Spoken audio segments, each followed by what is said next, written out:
Have you ever wondered how the United Nations really came to be? Most people think it was just a simple agreement signed by world leaders after World War II to prevent another global conflict. But the real story is far more dramatic and full of unsung heroes and secret meetings that shaped our world. Let's rewind to the dark days of 1941. The world was at war, and the concept of a global peace organization seemed like a distant dream. But two leaders, Winston Churchill and Franklin D. Roosevelt, met secretly on a warship off the coast of Newfoundland. This clandestine meeting, known as the Atlantic Conference, was where the first seeds of the UN were sown.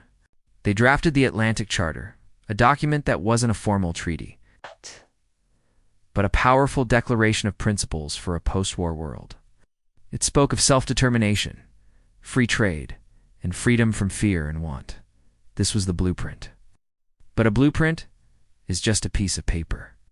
The real challenge was turning this vision into a reality. This required years of tireless diplomacy, often happening behind closed doors.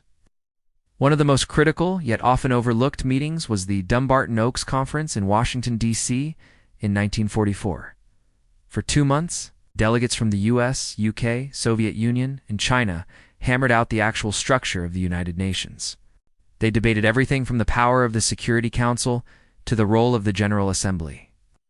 These weren't easy conversations. They were tense negotiations filled with compromise and strategic maneuvering.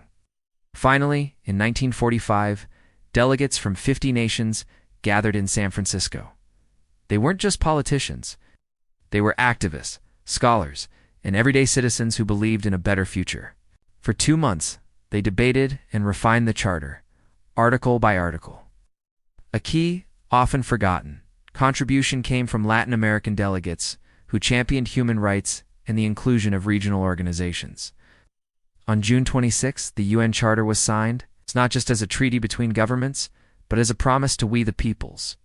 So, the next time you see the UN headquarters, remember it's not just a building. It's a symbol of secret meetings on warships, intense debates in quiet estates, and the collective will of people from around the world who dared to dream of peace in the midst of war.